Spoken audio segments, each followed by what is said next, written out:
dándoles y de hoy. Comprende todo el territorio nacional de Honduras y fue realizado con datos al corte del 31 de diciembre de 2021 y su análisis lo hicimos conjuntamente con toda la institucionalidad participante entre el 6 de enero y el 12 de enero. Es un periodo muy intenso de trabajo donde muchos de los que nos acompañan en esta jornada han estado participando y también es una oportunidad muy importante para compartir información y sobre todo para generar confianza. El análisis en sí tiene varias facetas, un análisis de situación actual que comprende el periodo de diciembre de 2021 a febrero de 2022, una situación proyectada para el trimestre comprendido entre el mes de marzo a mayo 2022 y una segunda situación proyectada para el periodo junio-agosto 2022. Tenemos un breve análisis comparativo de cómo ha venido comportándose la seguridad alimentaria en los últimos años y creo que esto es muy importante que lo vayamos entendiendo cada uno de los participantes. La metodología que se utiliza es la clasificación integrada en seguridad alimentaria. Este es un grupo de herramientas y procedimientos para clasificar la severidad y las características de la crisis alimentaria con base en normas internacionales. Esta es como lo hemos planteado anteriormente, es un grupo de herramientas de consenso que todas las partes trabajamos y hemos recibido también formación para poderlo aprovechar de la mejor manera. Para la CIF, la inseguridad alimentaria aguda se define como cualquier manifestación de inseguridad alimentaria encontrada en un área específica, en un momento específico en el tiempo, con una severidad que amenaza la vida de las personas y los medios de vida o ambas, independientemente de causas o contextos o duración. Es altamente susceptible a cambios. Dentro de un periodo de corto tiempo pueden verse los cambios también, modificaciones, y los cambios repentinos también pueden reflejarse en el corto tiempo. Tenemos una situación actual, podríamos decir de que para el periodo de cierre 2021 e inicio 2022, el país casi en su totalidad está clasificado en lo que es fase 3, con excepción de algunos departamentos del litoral atlántico, como el departamento de Cortés, que está clasificado en fase 2. Al cierre de este periodo podemos decir que un 24% de la población, o sea, un 2.2 millones de personas sobre una población total analizada de 9.6, se encuentran en la clasificación de la fase 3 o la fase 4.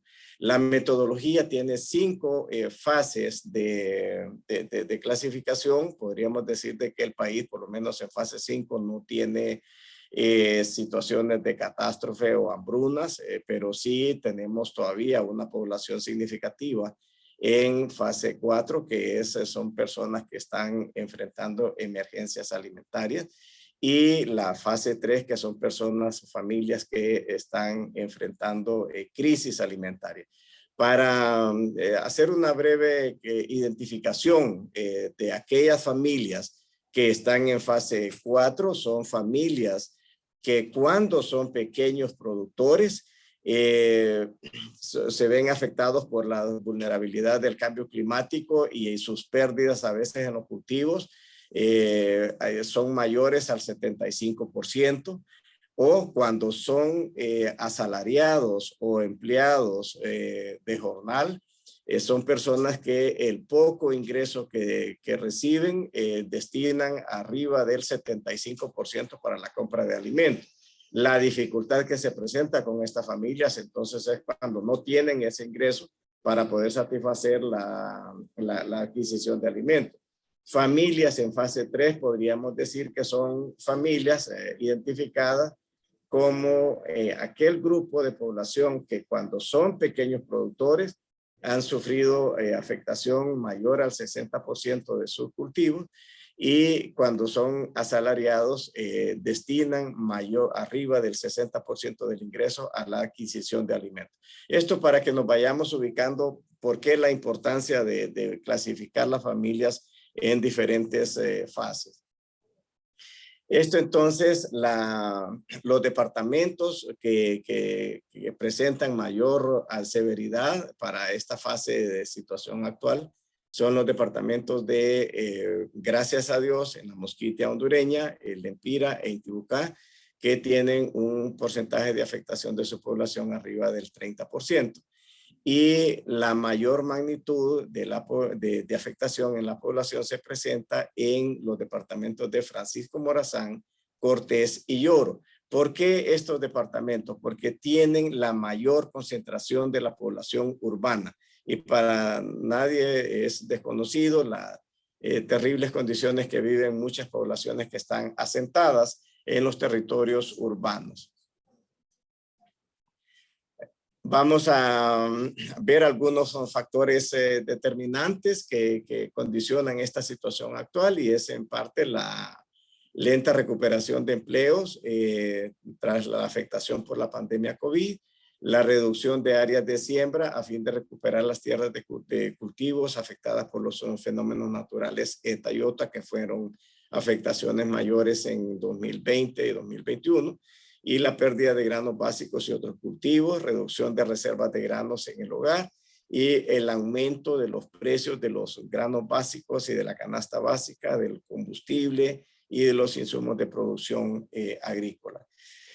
Para la primera situación proyectada para el periodo marzo-mayo, ya se nos suma un poco a la clasificación de fase 2 el departamento de Atlántida, esperando que en este periodo la actividad de turismo y de venta de servicios en la zona pueda dinamizar de mejor manera la economía y las condiciones de la población puedan comenzar a mejorar. Sin embargo, el resto del territorio nacional se mantiene en las condiciones de clasificación en fase 3.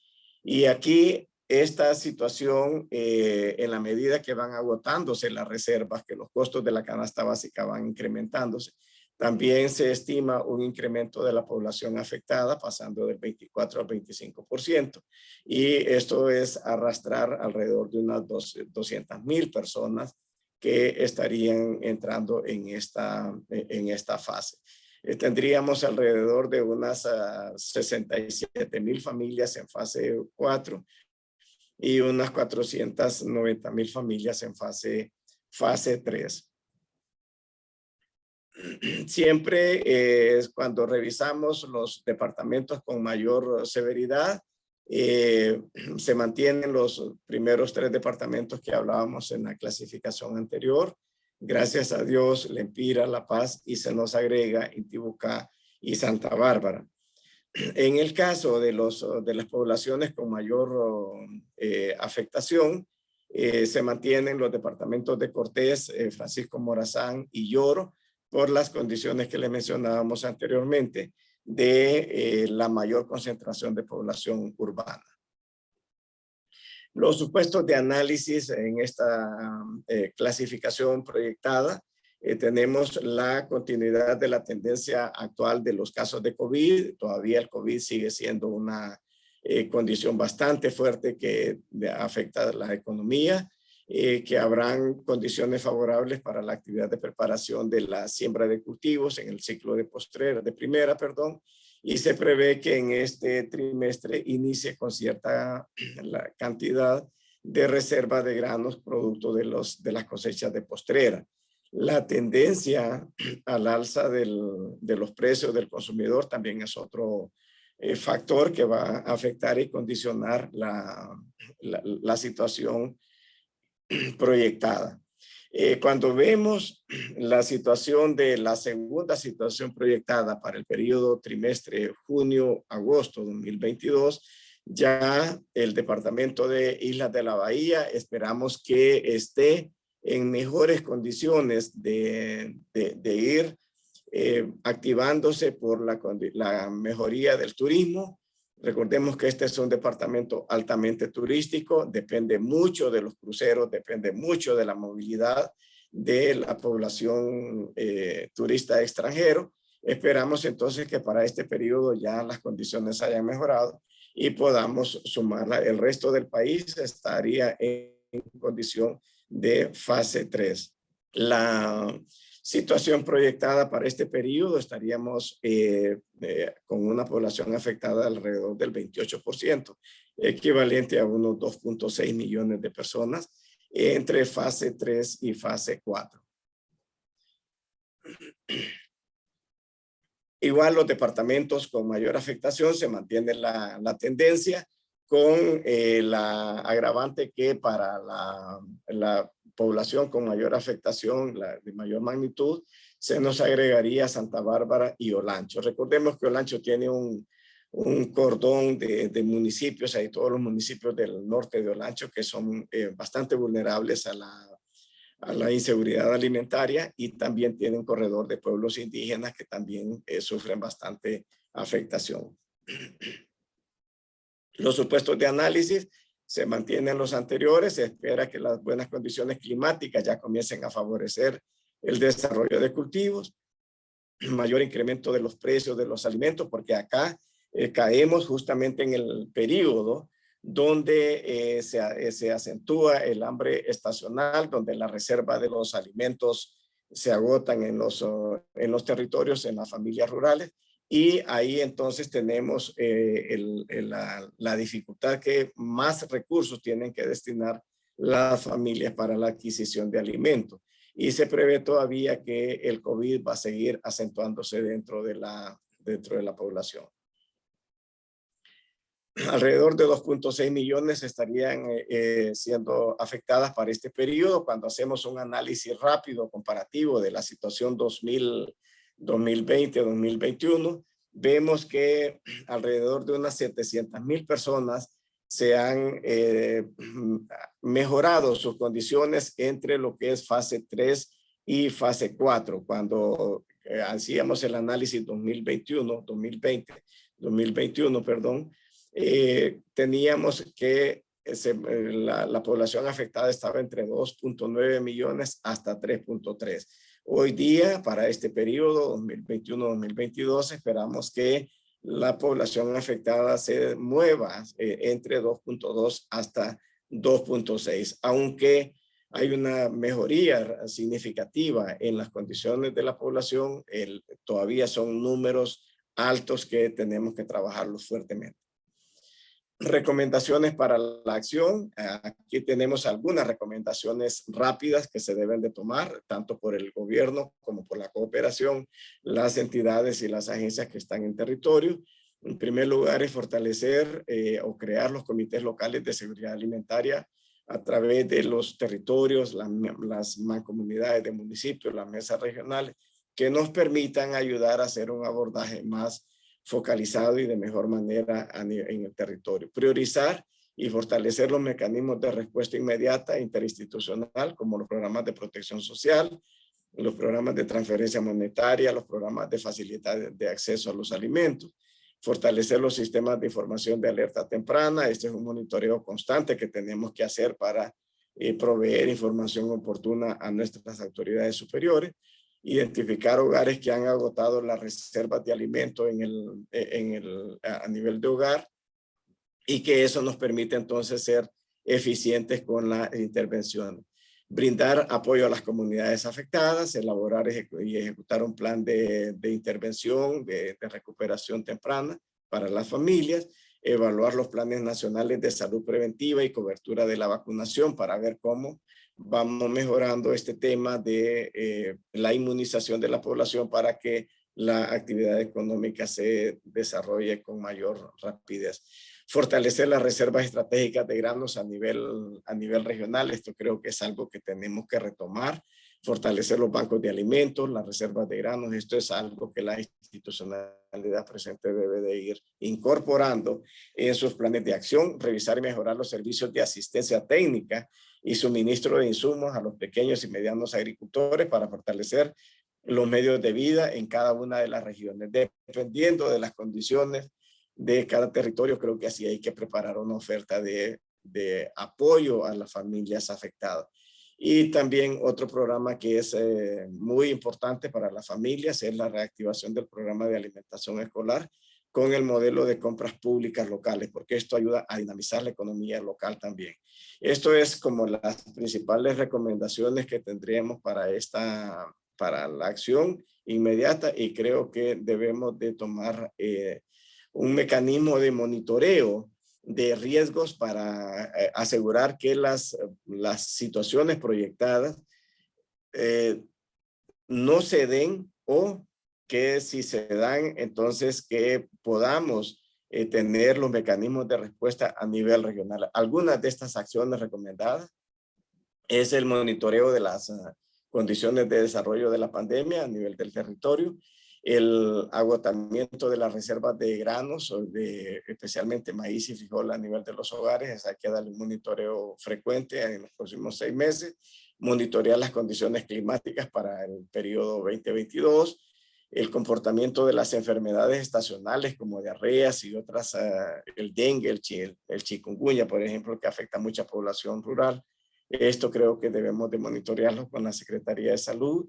La disponibilidad de insumos agrícolas para producción. Recordemos que en el último año ha habido un incremento desmedido en los costos de los insumos de producción, y para este año se prevé que este va a ser un factor condicionante de los ciclos de producción, no solo por el costo, sino por la escasez de los insumos que se pudiera presentar también en el mercado nacional. Eso creo que son factores que debemos de estar muy prestos a monitorear, así como monitorear los precios de la canasta básica. Tenemos así un análisis muy rápido, comparativo, de los 10 últimos años que hemos venido ampliando la cobertura para el periodo junio-agosto 2020. Teníamos que un 25% de la población estaba en fase 3 y un 7% en fase 4. Para el periodo julio-septiembre 2021 teníamos más o menos un 29% de población en fase 3 y un 7% en fase 4. Recordemos que aquí estábamos sufriendo los efectos de del primer año de pandemia y de los fenómenos naturales ETA y IOTA. Ya para este periodo 2021-2022, estamos proyectando que un 4% de la población pudiera estar en afectación en fase 4 y alrededor de un 24% en fase 3. Esto es como para que tengamos una idea a nivel nacional cómo están las tendencias. Cuando hacemos el análisis ya por departamentos, podemos ver también la situación de comportamiento de la población a nivel de cada uno de los departamentos. Aquí está ya una proyección para los 18 departamentos, y esto es bien importante, que las entidades que están en el territorio puedan profundizar el análisis en su departamento, en su región, porque hay departamentos que han tenido una leve mejoría, hay otros que están como estacionarios, estancados, y creo que esos son puntos de inflexión que debemos de aprovechar para continuar mejorando, pero evitar la recaída en los territorios. Creo que este es un punto de análisis que necesitamos proyectarlo y hacerlo con más, con más rigurosidad ya a nivel territorial. Yo quisiera, antes de que pasemos al tiempo de preguntas y comentarios, darle un espacio al ingeniero Carlos Zapata, que nos acompaña siempre en estos procesos de análisis, para que pudiera ampliarnos un poco algunas consideraciones que él tiene sobre el tema del análisis ya por departamento. No sé si está listo el ingeniero Zapata. Mientras Mirna lo suma a los panelistas, podemos nada más leer aquí que lo felicita ingeniero por tan importante análisis y también les invitamos a todos los panelistas, a todos los, perdón, a todos los invitados al foro, a que se suscriban aquí al foro para obtener justamente la presentación. Vamos a subir esta grabación y vamos a disponer de la presentación y otros artículos de interés, los cuales pueden acceder a través del foro. Entonces aquí les coloqué el enlace del foro para que puedan suscribirse y de esa manera obtener la información y sobre todo la presentación que han estado solicitando a través del chat. Perdón, ahora sí, a nuestro invitado especial le damos la palabra.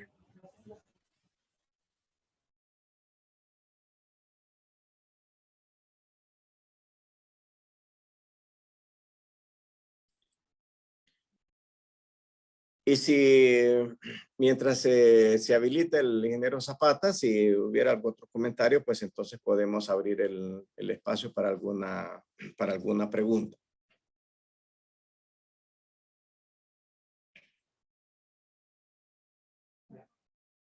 Invitamos a que el micrófono no está disponible para los que están como espectadores, pero pueden colocar sus preguntas aquí en el botón de preguntas y respuestas para que el doctor, para que el ingeniero Pacheco tenga acceso a sus consultas. Buenas tardes, solo confirmar si está habilitado el micrófono. Ahorita, Carlos, sí, ya está. Muchas gracias. Bueno, muchas gracias a los organizadores de este foro y al ingeniero Pacheco por el espacio. Bueno, tal vez pedir apoyo si por favor nos regresan a la lámina anterior donde está el comparativo para solamente hacer algunos comentarios adicionales a este respecto. Sí, bien, como ya lo expresaba el ingeniero Pacheco, pues en esta gráfica se intenta hacer un comparativo de los últimos 3 análisis que se han realizado desde el 2020 a la fecha.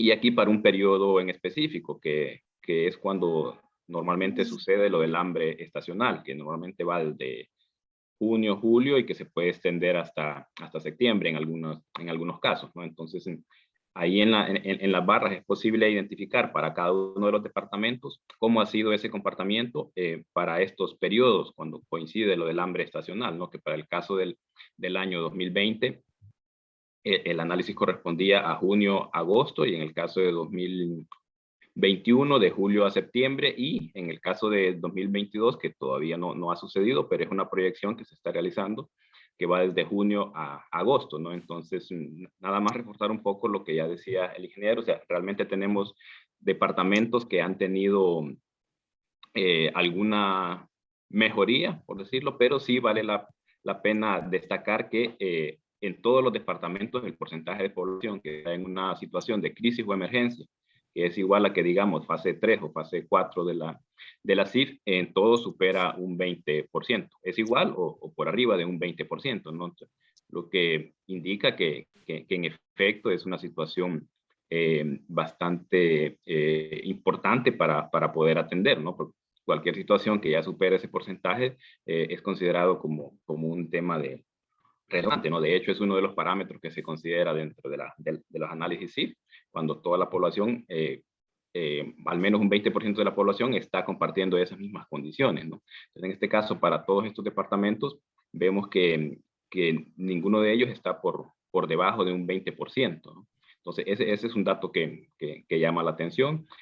Otras situaciones, y que ahí aparecen con algunos círculos en color rojo, tenemos 10 departamentos que la proporción de población que está en una situación de crisis o emergencia, de acuerdo a inseguridad alimentaria aguda, es casi un tercio de la población, ¿no? Y que es una situación que se ha mantenido a lo largo de estos periodos de análisis, que ya es un poco más de 3 años. Y hay otros departamentos, que creo que son 2, está Olancho y Colón, que están ahí marcados con algún círculo en color naranja o amarillo, que en este caso, pues, si bien es cierto, es un porcentaje no tan alto como los que están en color rojo, pero lo que llama la atención es que hay cierta estabilidad, ¿no? Que esta situación se ha vuelto como algo ya permanente y que incluso puede apuntar un poco más a una situación crónica, ¿no? Entonces, ese es un dato que llama la atención. Y lo otro que está marcado ahí, encerrado en círculos color verde, es lo que ya apuntaba el ingeniero, ¿no? Departamentos que de repente sí han presentado alguna mejoría en esta situación, pero que aún así no es menor a un 20%, ¿no? Por lo tanto, en conclusión, es que todos los departamentos realmente requieren una atención con respuesta humanitaria en primera instancia, pero también a temas que tengan que ver con reactivación de medios de vida o protección de los mismos. Entonces, nada más apuntar esa parte, y también aparece ahí lo del dato de nivel nacional, que es las últimas barras que ahí aparecen, que si bien es cierto, ha habido una mejoría si lo comparamos con relación al año 2020, ¿no? Hay una mejoría, pero que aún así sigue siendo un dato bastante alto. Solamente, muchas gracias. Gracias a usted, Carlos. Y pasamos a 4 preguntas que creo que van algunas dirigidas para usted o para el ingeniero Joselino. La primera es, ¿qué pasaría si en el presente año las lluvias disminuyeran con respecto al año 2021?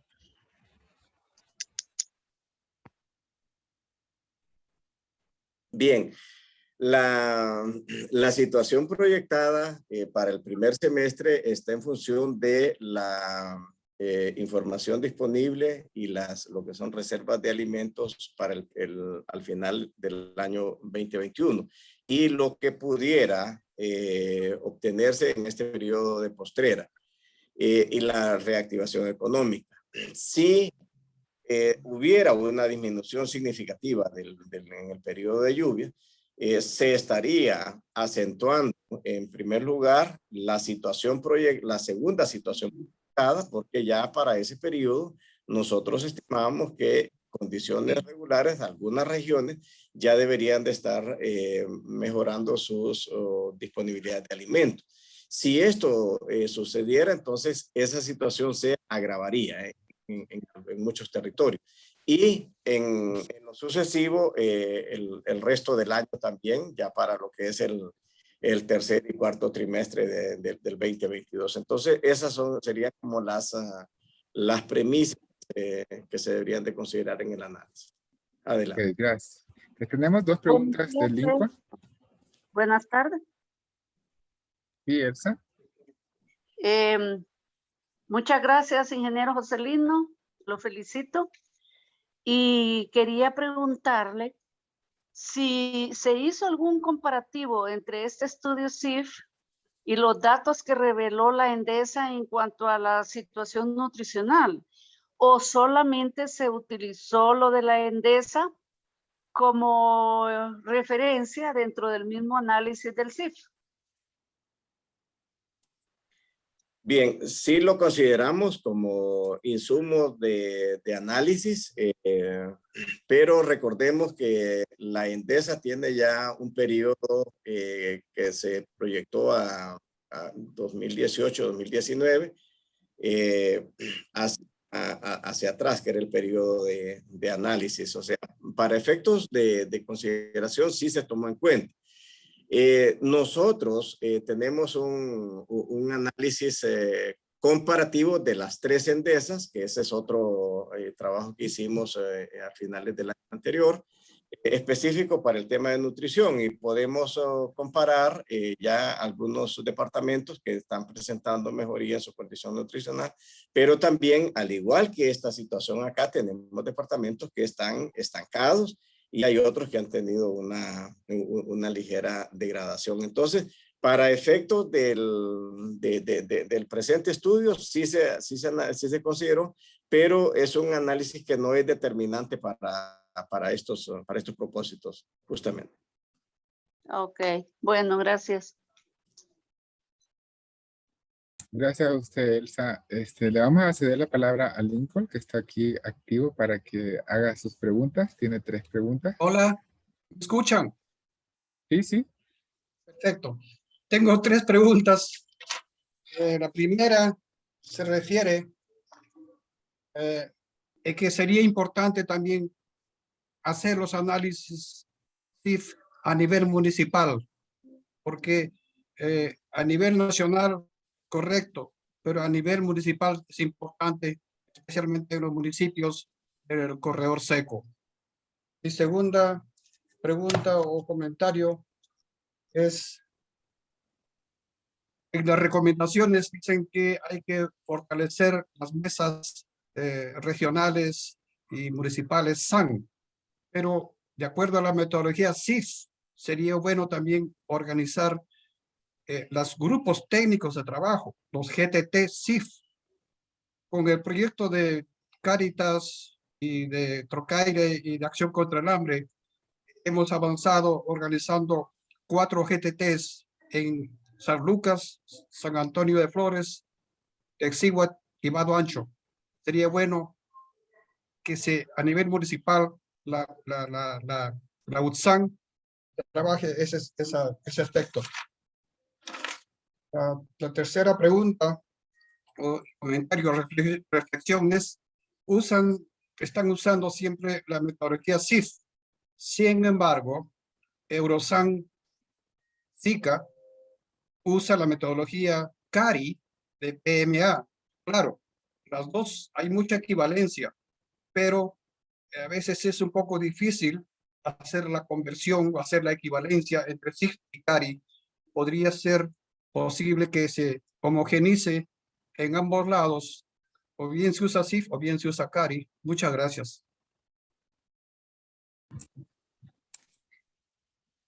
Bien, muchas gracias. En efecto, el análisis es a nivel departamental. Los datos que tenemos presentados son a nivel departamental y necesitamos bajar un poco más a los municipios. Bajar a nivel de municipios es complejo porque se requiere información con mayor desagregación y esa es una de las limitantes que hemos tenido, porque ya varias instituciones nos han pedido ese apoyo. Justamente esta semana hemos estado hablando con una organización en el sur que quieren hacer un análisis en 1 o 2 municipios allá en Choluteca.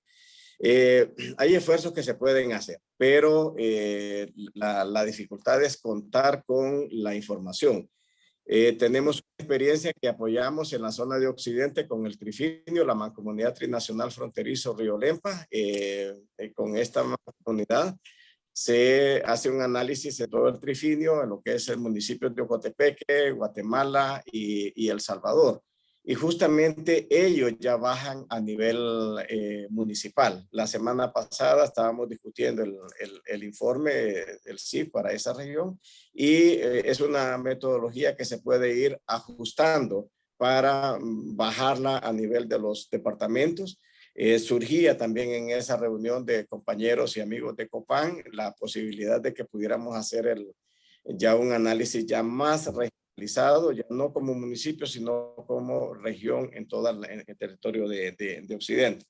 Con respecto a la metodología que utiliza PMA, que es la metodología CARI, esta es una herramienta para levantamiento de información y nosotros la utilizamos. El PMA nos facilita toda esa información, no son excluyentes. Es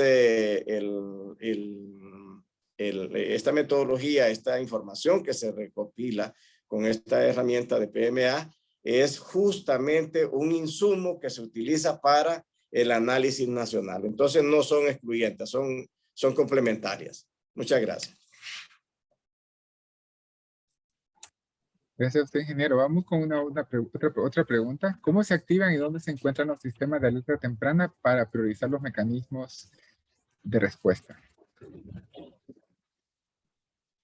Bien, ya acá es el trabajo que debemos de continuar haciendo con las instituciones públicas, privadas y organizaciones locales o municipales.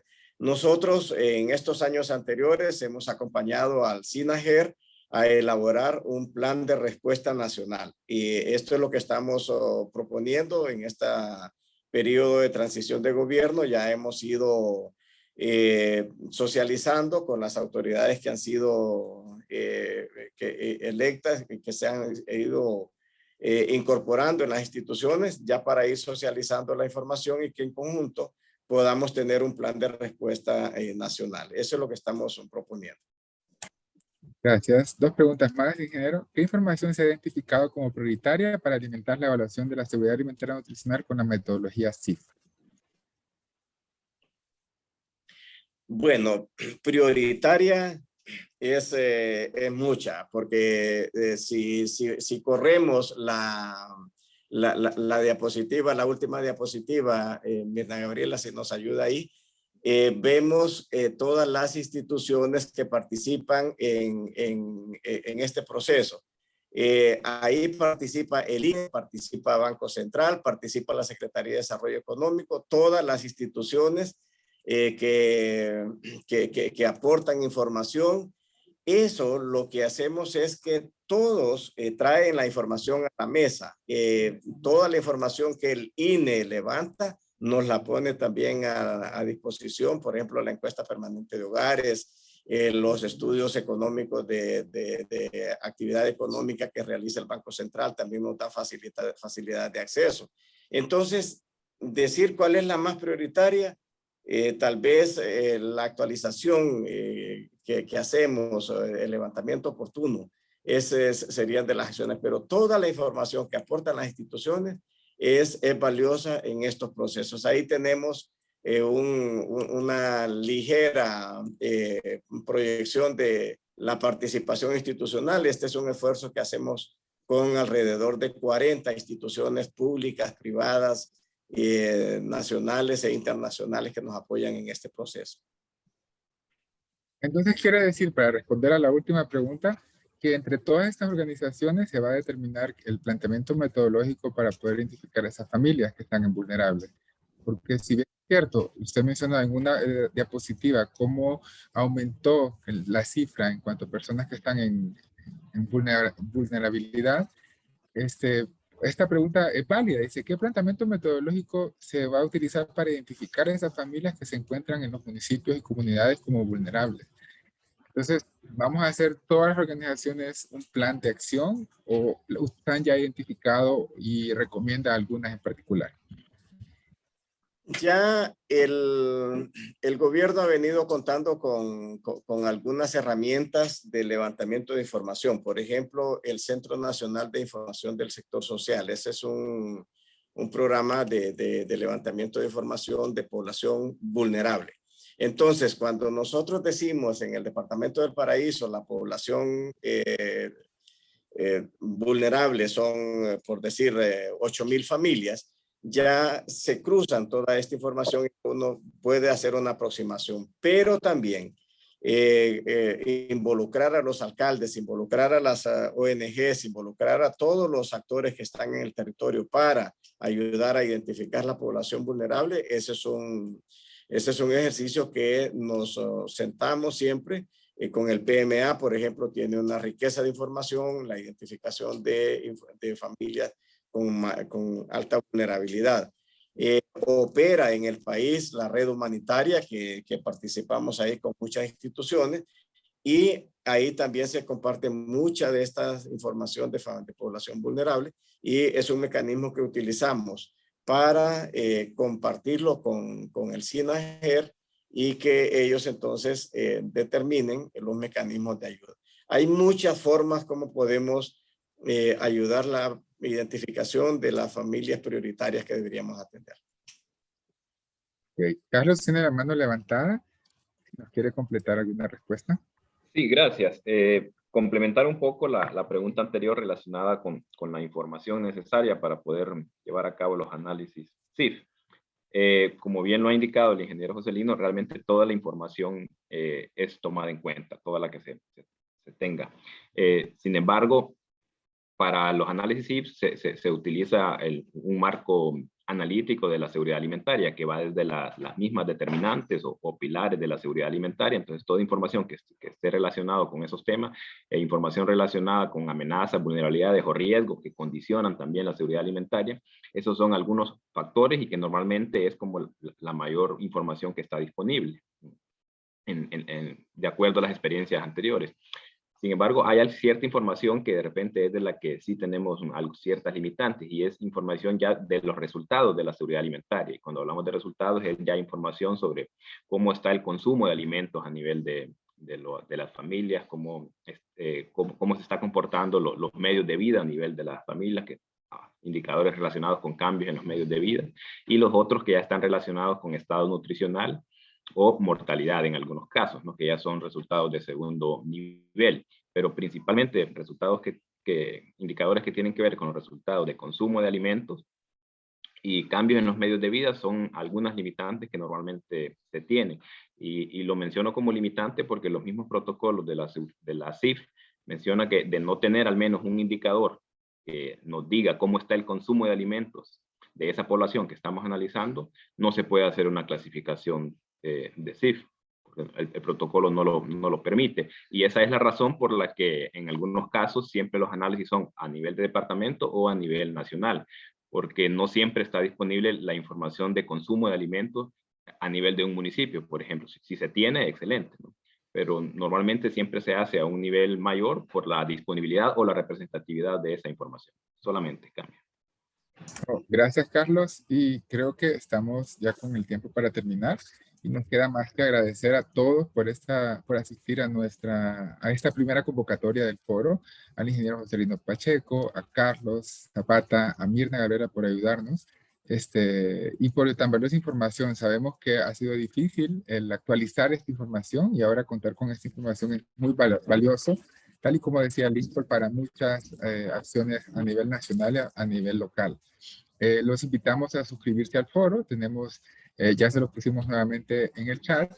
¿Para qué? Para que tengan acceso a esta información. De igual manera, recuerden que como participantes del foro, pueden también subir información que nos ayude a nosotros a seguir actualizando o disponiendo de esta herramienta para todos. Entonces, sin más, le damos muchas gracias por haber participado y esperamos encontrarnos en un futuro no muy lejano. Muchas gracias a todos.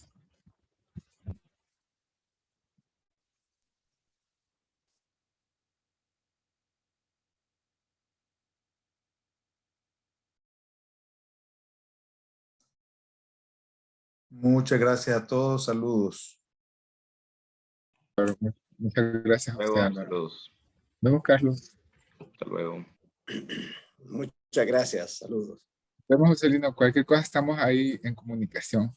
Muchas gracias. A usted. Vemos. Cuídese.